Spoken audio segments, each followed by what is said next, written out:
ஏகனே போற்றி, இணையாழம் ஈசனை போற்றி, பிரணவத்தின் பொருள் தந்து தகப்பன் சுவாமி என்று பெயர் கொண்ட என் குருநாதா போற்றி, ஸ்கந்தாஸ்தானம். இணையர்களை எல்லோரும் சுகமாகவும் சந்தோஷமாகவும் இருக்கிறீர்களா? கண்டிப்பாக இருப்பீங்க, இருக்கணும்.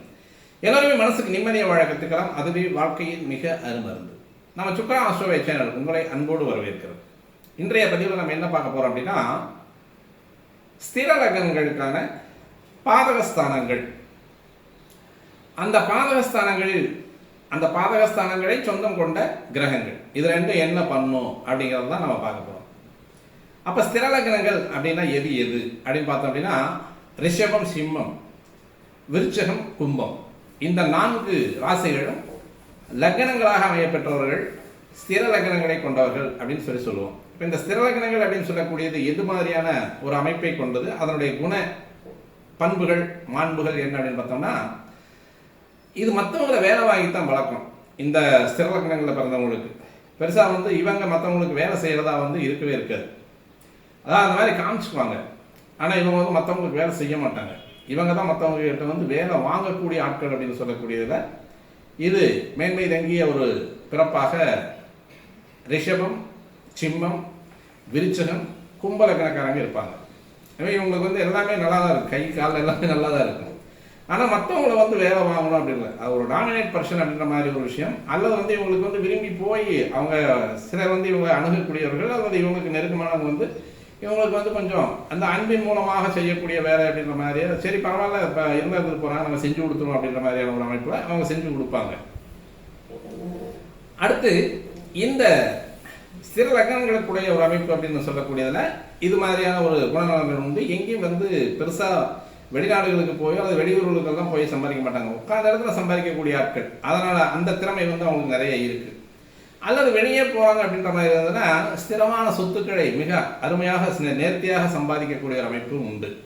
பொதுவாகவே இந்த ஸ்திர லக்னம் அல்லது ஸ்திர ராசிகள் வரக்கூடிய நாட்களில் அந்த ஸ்திர ராசிகள் அப்படின்னு சொல்லக்கூடிய ரிஷபம், சிம்மம், விருச்சகம், கும்பம், இந்த ராசிகளில் சூரியன் சஞ்சரிக்கக்கூடிய காலங்களில் சொத்து வாங்கணும் அப்படின்னா அது நிலையான சொத்தாக நிற்கும் எல்லாமே. அதாவது மூவபிள் ப்ராப்பர்ட்டி, இன்மூவபிள் ப்ராப்பர்ட்டி அப்படின்னு சொல்லக்கூடிய அசையும் அசையா சொத்துக்கள் வாங்கக்கூடிய அமைப்பு அப்படின்றது இந்த ரிஷப, சிம்மம், விருச்சக, கும்பம் இந்த ராசிகளில் சூரியன் ஓடிட்டு இருக்கக்கூடிய காலம். அதாவது வைகாசி மாதம், ஆவணி மாதம், கார்த்திகை மாதம், மாசி மாதம், இந்த மாதங்களில் சொத்து வாங்கணும் அப்படின்னா அது அசையும் சொத்துக்களாக இருக்கக்கூடியது இருக்காது.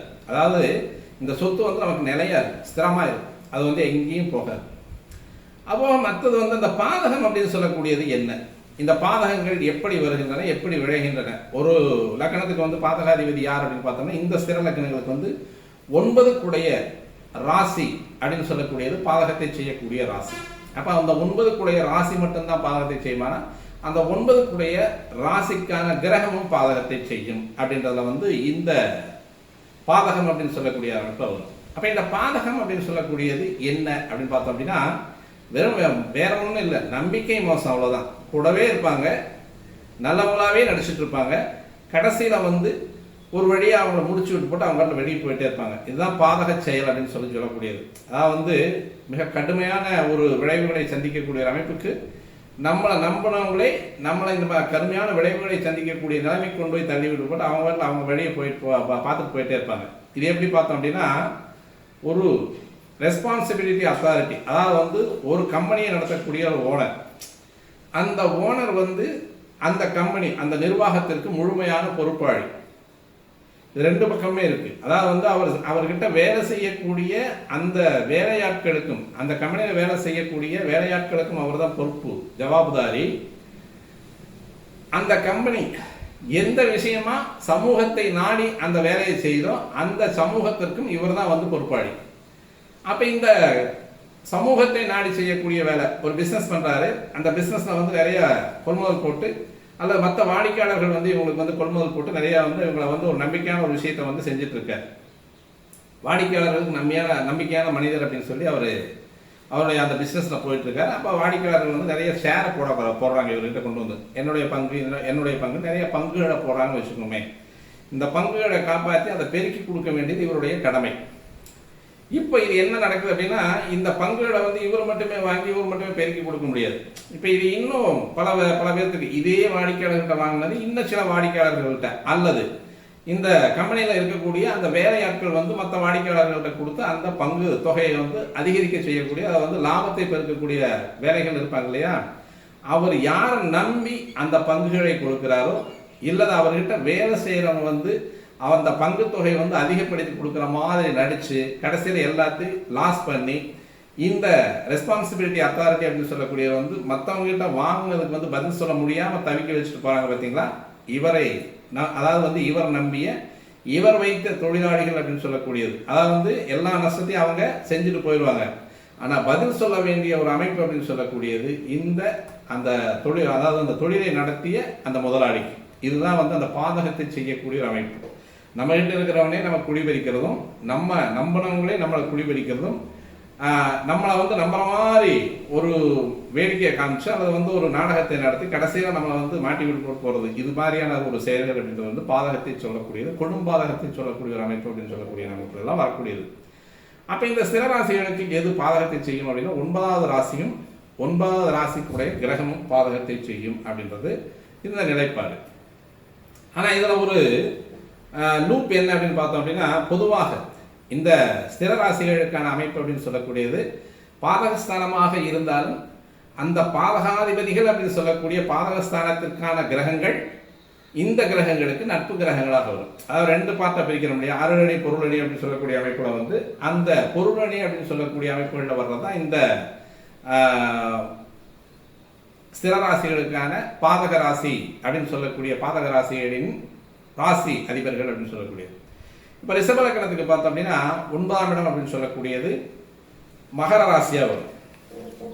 அந்த மகர ராசி அப்படின்னு சொல்லக்கூடிய இடம் வந்து ரிஷப ராசி அல்லது ரிஷப லக்னத்திற்கு பாதகஸ்தானத்தை கொடுக்கக்கூடிய ஒரு அமைப்பை பெற்ற ஒரு ராசி. அப்போ அந்த மகர ராசிக்கு சொந்த கிரகம் அப்படின்னு சொல்லக்கூடிய சனி. அப்போ அந்த சனி அப்படின்னு சொல்லக்கூடியது இந்த ரிஷப ராசியின் ராசி அதிபதிக்கு நட்பு கிரகமாக வரும். அப்போ பெருசாக வந்து பாதகத்தை செய்யுமா அப்படின்னா, கடைசியில் வந்து பாதகத்தை செய்ய போகக்கூடிய நேரத்தில் வேண்டாம் பாவம் அப்படின்ற மாதிரியான அந்த பாதகாதிபதியே மன்னிச்சு விடக்கூடிய ஒரு அமைப்பு அப்படின்னு சொல்லக்கூடியது இந்த சுக்கிரன் சனி அப்படின்னு சொல்லக்கூடிய இணைவு. 2 பேரும் நண்பர்கள். அதாவது வந்து இந்த பொருளினை வரக்கூடிய அமைப்பில் இந்த சுக்கிரன் தலைமை கிரகமாக வரும். அதற்கடுத்து அந்த அணியை பிடிச்சிட்டு வரக்கூடிய பின்னால் வரக்கூடிய கிரகங்களில் சனி ஒருத்தர். அப்போ இந்த பொருளணி அப்படின்னு சொல்லக்கூடிய ஒரு அமைப்பில் வரக்கூடிய இந்த 9ஆம் இடத்து அதிபதி அப்படின்னு சொல்லக்கூடிய சனி ரிஷப லக்னத்திற்கு பாதகமாக வருவார். அப்போ அவர் பாதகத்தை செய்வார் அப்படின்னா கண்டிப்பாக அது செய்வதற்கான வாய்ப்புகள் அதிகமாக இல்லை. ஏன்னா இவரே வந்து 10க்குடையவராகவும் வருகிறார். அப்போ 9, 10 அப்படின்னு சொல்லக்கூடிய லாபஸ்தானத்திற்கும் கர்மஸ்தானத்திற்கும் அதிபதியாக வரக்கூடிய கிரகம், லாப கர்மம் அப்படின்னு சொல்லக்கூடிய தர்ம கர்மாதிபதி அப்படின்னு சொல்லக்கூடிய ஒரு அந்தஸ்துல சுபயோக ராஜகிரகமா ஒரு கேந்திரத்திற்கும் ஒரு கோணத்திற்கும் சொந்தமாக வரக்கூடிய கிரகம் 9ஆம் பாவத்திலேயே இருந்தாலும் அது தீமையை கொடுக்க. அந்த சனி தசையே வருது, அதில் ஏதோ ஒரு தசையில வந்து பொதுவாக அந்த சனி புக்தி வந்தாலுமே பெருசா வந்து பாதகத்தை செய்வது கிடையாது. சின்ன சின்ன விஷயங்கள் வரும், சின்ன சின்ன ஒரு மோதல்கள், ஒரு பெரிய லெவலில் வந்து ஆக்சிடென்ட் ஆகிறது அப்படிங்கிறது வந்து அதாவது வந்து தலைக்கு வந்து தலைப்பாகையோடு போனது அப்படின்ற மாதிரியான ஒரு விஷயங்கள், இது மாதிரியான பாதகங்களை செய்வதற்கு கடமைப்பட்டது. பொதுவாக ஒரு 30% மேலே இந்த சனியினால் ரிஷப லக்னத்திற்கு பாதகங்கள் விளைவது இல்லை.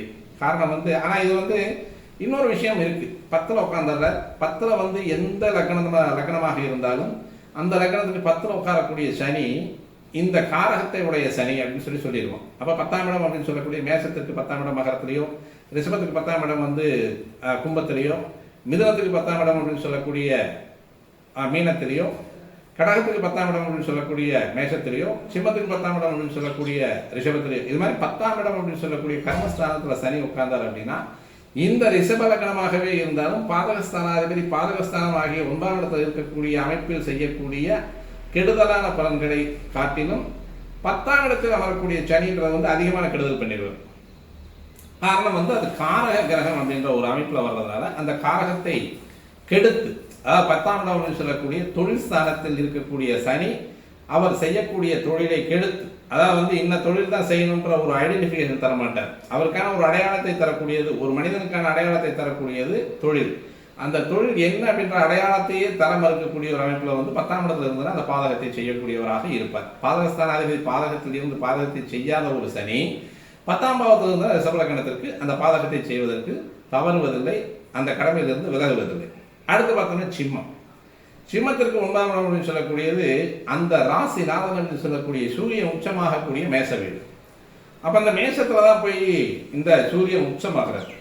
அப்ப தான் உச்சமாக கூடிய இடமே வந்து அவருக்கு பாதகஸ்தானமாக வரக்கூடிய ஒரு அமைப்பு அப்படின்னு சொல்லக்கூடியது பெருசா வந்து பாதிப்பை தரக்கூடிய ஒரு அமைப்பு கிடையாது. அப்ப செவ்வாய் வந்து பாதகத்தை தந்துருவாரா அப்படின்னு பார்த்தோம் அப்படின்னா, செவ்வாய் வந்து சிம்மத்திற்கு 3, 6, 11 இது 10 இருக்குது. 10 இருந்த ஸ்தான பலம்.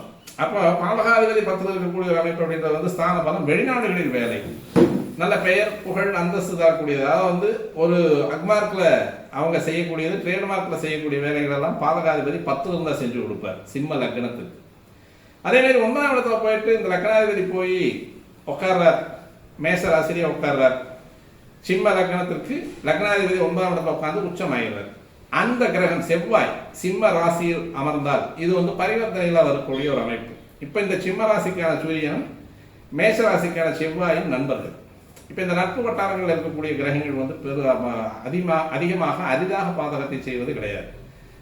குறைஞ்ச அளவுல தான் செய்யறாங்க, பெருசா வந்து பாதிப்பை தரக்கூடிய ஒரு அமைப்புல அது செய்யறது கிடையாது. அப்ப ஸ்திர லக்னங்களுக்கு வந்து அதிகமாக பாதகாதிபதிகளாக வரக்கூடிய கிரகங்கள் பாதகத்தை செய்வதற்கு மறுப்பர் அப்படின்னு சொல்றதுல வந்து எந்த விதமான சந்தேகம் கிடையாது. அடுத்து பார்த்தோம் அப்படின்னா விருச்சிகம். விருச்சிக லக்னத்திற்கு 9ஆம் இடம் அப்படின்னு சொல்லக்கூடியது சந்திரனுடைய வீடு, கடக ராசி அப்படின்னு சொல்லக்கூடிய அமைப்புல வரக்கூடியது, அந்த பாதகமாக வரக்கூடியது. ஆனா இது என்ன அப்படின்னா கொஞ்சம் சிரமத்தை கொடுக்கக்கூடிய அமைப்பு தான். இந்த சந்திரன் வந்து விருச்சிகத்திலேயே வந்து சிரமத்தை அனுபவிக்கக்கூடிய அமைப்பு. அங்க வந்து நீச்சம் ஆயிடுவார். விருச்சிக லக்னத்திற்கு 9 கூடிய கிரகம் அப்படின்னு சொல்லக்கூடிய சந்திரன் இங்க வந்து நீச்சம் அப்படின்னு சொல்லக்கூடிய அமைப்பில் வர்றதுனால இந்த விருச்சிக லக்னத்தில் பிறக்கிறவங்களுக்கு செவ்வாய் சந்திரன் அப்படின்ற அமைப்பில் வரக்கூடிய இந்த அமைப்பு அப்படின்றது வந்து சற்று அதிகமான அந்த பாதகத்துவத்தை தருவதற்கு அது கடமைப்பட்ட கிரகமாக அமைகிறது. ஏன்னா இங்க வந்து இங்க நீச்சமாகுது. அதாவது எந்த கிரகம் ஒரு வீட்டில் போயிட்டு நீச்சமாகுதோ அந்த கிரகம் அந்த லக்னம் அப்படின்னு சொல்லக்கூடிய தான் நீச்சமடைந்த வீட்டை அது பாதிக்கவே செய்யும். அப்போ அந்த பாதிக்கக்கூடிய ஒரு அமைப்பு அப்படின்னு சொல்லக்கூடிய லக்னத்துக்கு 9ஆம் இடத்து அதிபதி அப்படின்னு சொல்லக்கூடிய சந்திரன் வந்து எந்த இடத்துல நின்றாலும் ஒரு கேந்திரங்களை நிற்கிறார். இப்ப வலுத்த கேந்திரமா வந்து இப்ப விருச்சிக லக்னத்துக்கு 4ஆம் இடம் அப்படின்னு சொல்லக்கூடிய கும்பத்துல நிற்கிறார். இப்ப விருச்சிக லக்னமாகி 4ஆம் இடம் அப்படின்னு சொல்லக்கூடிய ராசியாகி அந்த 9ஆம் இடத்த அதிபதி போயிட்டு 4ஆம் இடம் அப்படின்னு சொல்லக்கூடிய இடத்துல வந்து ஸ்தான பலம் அப்படின்னு சொல்லக்கூடிய ஒரு அந்தஸ்துல நின்றார் அப்படின்னா இது வந்து கண்டிப்பாக அந்த பாதக செயலை செய்வதற்கு தயங்குவதில்லை. அந்த துரோகங்களை அதிகமாக சந்திக்கக்கூடிய ஒரு அமைப்புகள்ல இந்த சந்திரன் உட்காந்துறார். இப்ப இது என்ன அப்படின்ற பார்த்தோம்னா விருச்சிக லக்னமா இருக்கு, 9ஆம் இடம் அப்படின்னு சொல்லக்கூடிய சந்திரன் போயிட்டு 4ஆம் இடத்துல உட்காரார். சந்திரனுக்கான காரகத்துவங்கள் அப்படின்னு பார்த்தோம்னா தாய், உணவு, அந்த உணவு சார்ந்த விஷயங்கள், மற்றபடி வந்து தண்ணி, இது மாதிரியான ஒரு விஷயங்கள் எல்லாம் வருது. அப்ப தாயினுடைய அன்பு வந்து அவருக்கு வந்து அதிகமாக கிடைக்காம போறதுக்கான வாய்ப்புகள் அப்படின்றத வந்து நம்ம பார்த்தோம் அப்படின்னா அந்த தசா புத்திகள் அப்படின்னு சொல்லக்கூடியது நடக்கும் வரையில் இந்த சந்திரனும் 4ஆம் வீட்டில் இருக்கக்கூடிய ஒரு அமைப்புல வந்து பெருசா வந்து பாதிப்பை தருவது கிடையாது. அப்ப அவருக்கு ஒரு சந்திர தசை நடக்குது. இந்த சந்திர தசை நடக்கும் பொழுது இந்த அந்த 10 வருஷம் மட்டும்தான் பெருசா வந்து பாதிப்பை தரக்கூடிய ஒரு அமைப்பா இருக்கும். மற்றபடி இந்த அமைப்புல வரக்கூடியது இங்க வந்து நீச்சமே ஆயிட்டாரு. இப்போ 9ஆம் இடத்த அதிபதி வந்து இங்க நீச்சம் ஆயிடுறாரு. அப்ப தந்தையினுடைய அரவணைப்பு அப்படின்றது வந்து கொஞ்சம் அவங்களுக்கு வந்து மறுக்கப்படக்கூடிய ஒரு அமைப்பா இருக்கும். பெரியவர்கள், பெரிய மனிதர்கள், பல கோவில் கட்டக்கூடிய அமைப்பு, வழிபாட்டு முறைகள், புண்ணிய ஸ்தலங்கள், புண்ணிய யாத்திரைகள் அப்படின்றது வந்து கொஞ்சம் அது வந்து அது அவங்க வந்து கை கெட்டாத வகையா இருக்கும். ஆனா அதை நாடி செல்லக்கூடியவர்களுக்கு இந்த சந்திரனும் அதிகமான பாதகத்தை கொடுப்பது இல்லை. அவர் வந்து அப்படியே அழகா வந்து அவங்க அப்படியே டக்குன்னு அப்படியே தள்ளி விட்டு போயிடுறாரு. அப்ப அந்த 10 வருஷ சந்திர தசை மட்டும்தான் அவங்களுக்கு வந்து கொஞ்சம் சிரமத்தை கொடுக்கக்கூடிய ஒரு அமைப்பா இருக்கு. வாழ்க்கையில சந்திர தசையே வரல, பிரச்சனையே இல்லை, அது பாதகத்தை செய்ய போகக்கூடிய அமைப்பே கிடையாது. தைரியமா இருக்கலாம், எந்த விதமான பிரச்சனையும் வராது. அப்ப இதுக்கு அடுத்து இருக்கக்கூடியது அப்படின்றது வந்து கும்பம். கும்ப லக்னத்திற்கு 9ஆம் இடம் அப்படின்னு சொல்லக்கூடியது தான் இந்த லக்னத்தினுடைய லக்னநாதன் போயிட்டு உச்சமடையக்கூடிய வீடு. அப்ப அந்த உச்சமடையக்கூடிய வீடு அப்படின்னு சொல்லக்கூடிய துலா ராசி தான் கும்ப லக்னத்திற்கு பாதகஸ்தானமாக அமையக்கூடிய ராசி. அப்ப அந்த இடத்துல வந்து சனி உச்சமாகிறார். எப்பவுமே இப்ப சூரியன் வந்து 9ல் உச்சமாகிறார். அப்ப அந்த கிரகம் வந்து பெருசா வந்து பாதிக்கக்கூடிய அமைப்புல இல்லை. 9ஆம் இடத்துல உச்சமாகிறார். செவ்வாயும் சூரியனும் அவங்க வந்து நெருங்கிய நண்பர்கள். அப்ப சனியும் சுக்கிரனும் நெருங்கிய நண்பர்கள். அப்ப கும்ப லக்னத்திற்கு உடைய சனி சுக்கிரன் மூல திரிகோணம் அடையக்கூடிய இடத்துல இவர் போயிட்டு அழகா போய் அங்க போய் உச்சமாகக்கூடிய இடம். அப்ப அந்த 9ஆம் இடம் அப்படின்னு சொல்லக்கூடிய இடத்துல போயிட்டு இங்க உட்காந்தாரு. இப்போ இது என்ன அப்படின்னம்னா, இந்த 9ஆம் இடம் அப்படின்னு சொல்லக்கூடியது திரிகோண வீடுகள்ல 1 5 9 வரக்கூடிய ஒரு வீட்டுல 9ஆம் இடம் அப்படின்னு சொல்லக்கூடியது அந்த பெருந்திரிகோணம் அப்படின்னு சொல்லக்கூடிய அமைப்புல திரிகோண அமைப்புகளில் வரக்கூடிய வீடு. அப்போ பொதுவாக பாதகஸ்தானாதிபதிகள் அப்படின்னு சொல்லக்கூடியவங்க வந்து கேந்திரங்கள் அமைகிறத காட்டிலும் கோணங்கள் அமையக்கூடிய ஒரு அமைப்பு, திரிகோண வீடுகள் அமையக்கூடிய ஒரு அமைப்பு அப்படின்னு சொல்லக்கூடியது மிக நேர்த்தியான நல்ல யோக பலன்களை தரக்கூடிய ஒரு கிரக அமைப்புகளாகவே இருக்கும். மற்றபடி வந்து பெருசா வந்து பாதிப்பை தரக்கூடிய அமைப்பை இந்த ரிஷப சிம்ம விருச்சிக கும்ப லக்னம் அப்படின்னு சொல்லக்கூடிய ஸ்திர லக்னங்களுக்கு இந்த பாதகாதிபதிகளாக வரக்கூடிய கிரகங்கள் நட்பு கிரகங்களாக இருக்கக்கூடிய ஒரு அமைப்பில் இந்த ஸ்தானங்களில் இருக்கக்கூடிய கிரகங்கள் 9 கூடிய, அதாவது வந்து இந்த லக்னாதிபதிகளே போயிட்டு 9 உட்கார்ந்தாலுமே பெருசா வந்து பாதிப்பை தரக்கூடிய ஒரு அமைப்பாக இருக்காது. இப்ப சுக்கிரன் போயிட்டு மகர வீட்டில் உட்கார்றாரு, அது வந்து பகை வீடு அல்ல. இப்ப சூரியன் போயிட்டு 9ஆம் வீட்டில் உட்கார்றாரு, மேஷம், அது பகை வீடு அல்ல. செவ்வாய் இந்த விருச்சிக லக்னத்துக்குடைய செவ்வாய் போயிட்டு அங்க உச்சமாகிறார். எந்த இடத்துல? கடகத்துல போய் உச்சமாகக்கூடிய ஒரு அமைப்பு. இப்ப இங்க வந்து சந்திரன் தான் நீச்சமாகிறார், இவர் அந்த இடத்துல உச்சமாகக்கூடிய ஒரு அமைப்பு அப்படின்னு சொல்லக்கூடிய அமைப்புல 9ஆம் இடம். அதாவது வந்து பொதுவாக இந்த ஸ்திர லக்னங்கள் அப்படின்னு சொல்லக்கூடிய இடங்களுக்கு இந்த லக்னாதிபதிகள் போயிட்டு உச்சமாகக்கூடிய இடங்களாகவே 9ஆம் இடம் வருவதனால் இந்த அமைப்பில் இருக்கக்கூடிய பாதகஸ்தானங்கள் அப்படின்னு சொல்லக்கூடிய அமைப்பில் வரக்கூடிய பாதகஸ்தானங்கள் இவருக்கு வந்து பாதகத்தை தருவதில்லை.